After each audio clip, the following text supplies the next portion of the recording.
Good day mga sir. May panibago akong gagawin ngayon. Hyundai Accent mga sir. 2018 model.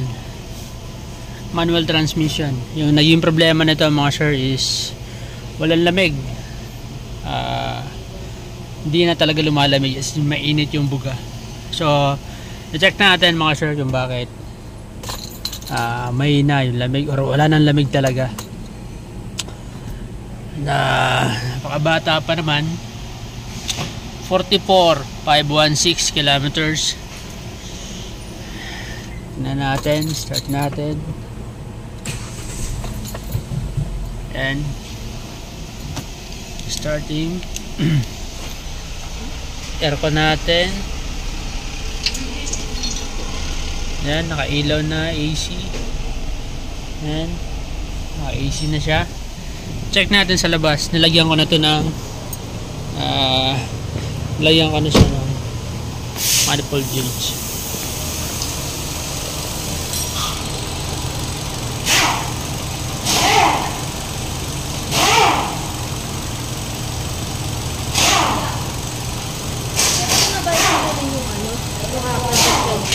Kasi ipapasabay mo sa researchers.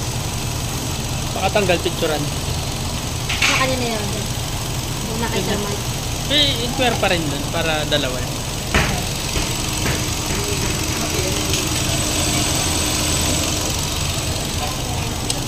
Dito na yung magana. Kahit naka-aircon siya.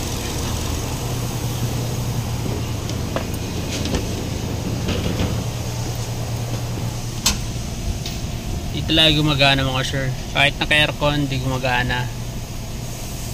So, troubleshoot natin to. Natin hindi bakit di lumalamig. Then,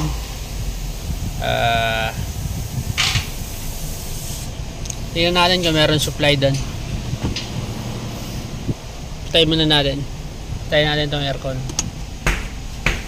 Tingnan natin kung may supply.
Diyan pa-switch nga yung aircon.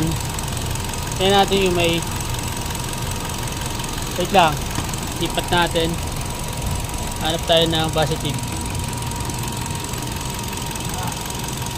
Yung switch. Aircon. Yun, meron.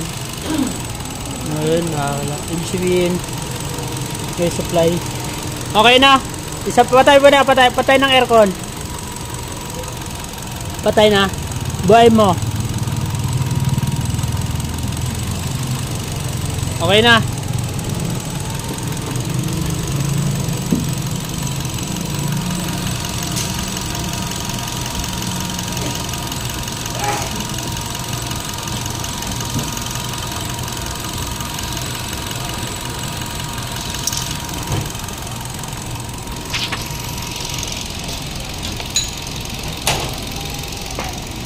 Uy.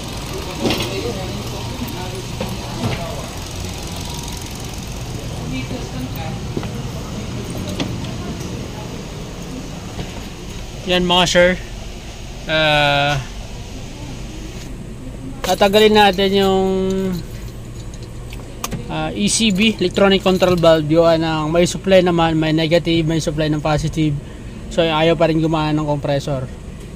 So ibig sabihin nun, yung nagpapagana kasi ng compressor yung ECB lang naman, electronic control valve. Yun ang papalitan natin. Palitan muna natin ng ECB mga sir. So ang gagawin natin is i-drain muna natin yung freon nya bago natin matanggal yung ECB. Ayan mga sir, drain muna natin.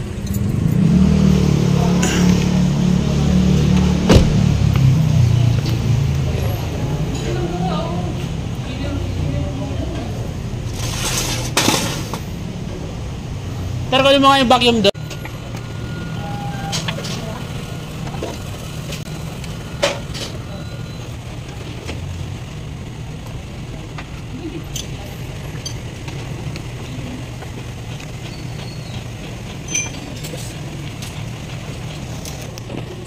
Yung sakit niya.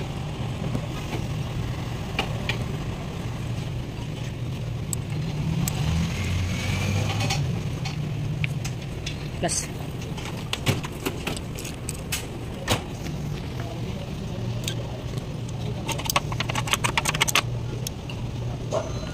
Kailan mo nga to? Doon sakit ilan?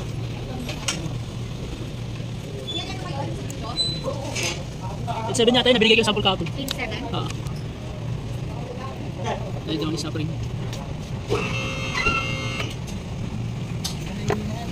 Shit.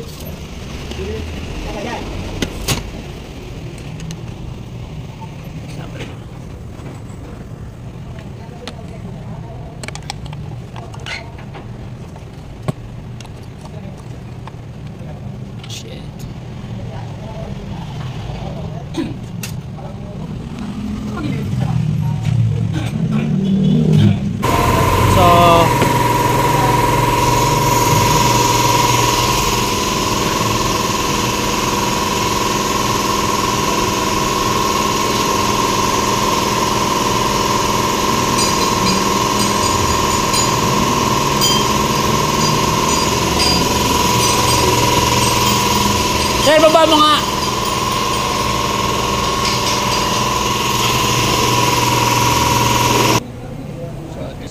Ayan mga sir, yung part na yan, tetestingin ko na yung ECB dyan. Re-recta ko sa battery kung talagang may function pa siya or gumagana pa siya, kung nakiklik pa siya. So, tetestingin ko yan dyan.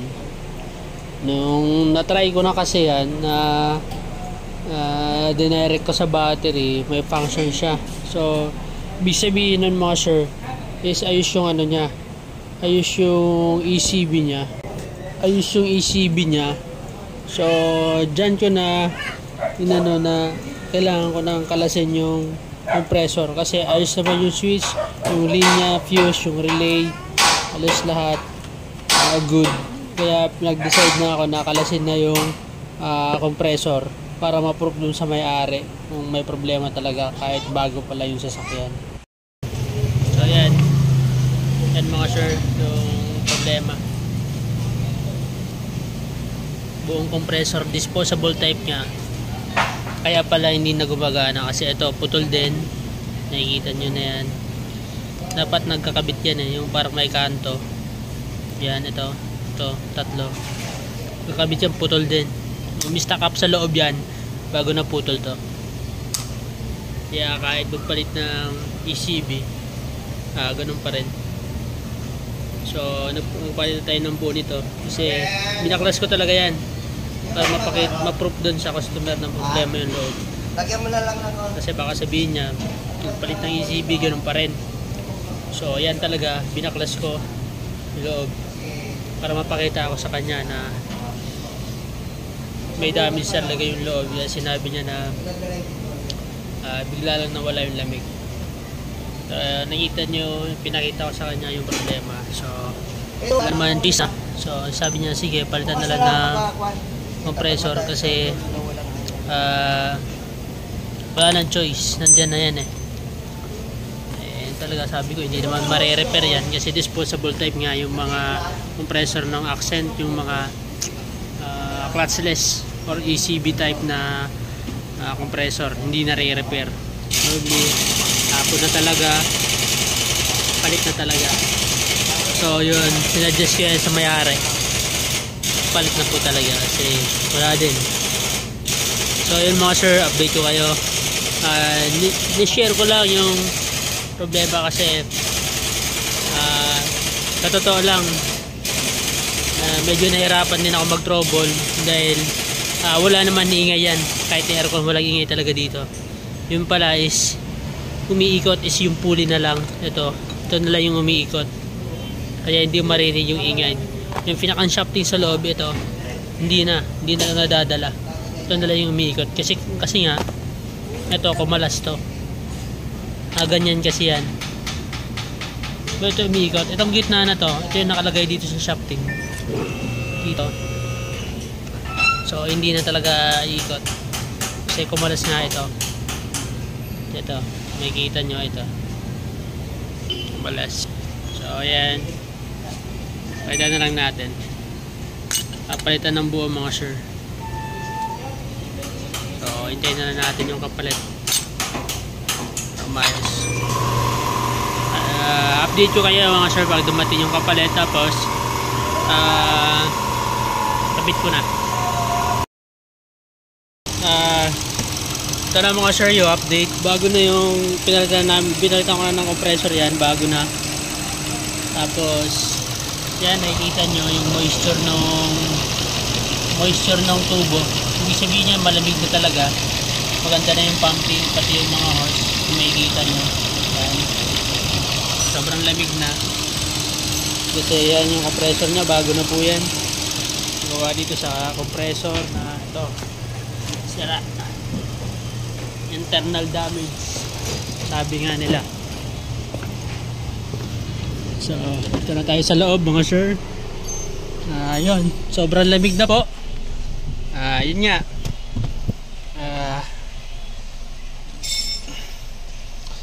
bilang technician talaga mga sir, kailangan nyo talagang mapagmasid or hindi lang basta-basta palit. So normal naman yan, nangyayari talaga yan, hindi na iiwasan yan na minsan napalitan natin yung pyesa, iba pala yung sira kasi nga bibihira natin ma-encounter yung ganitong problema mga sir. So ito, sinare ko lang naman, sana aware din yung nakakapanood, at buti na lang understanding din yung may-ari.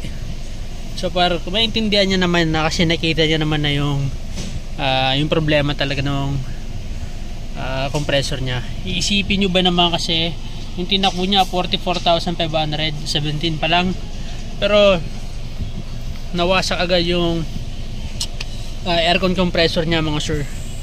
So yun lang naman yung update. Hindi na namin pinalitan ng ECB, gawa ng yung bagong compressor nga mga sir is may bago na siya, assembly na may kasama ng ECB. So kinabit na lang natin, pinalitan ng expansion valve, filter dryer, at yung lashing yung system para sigurado.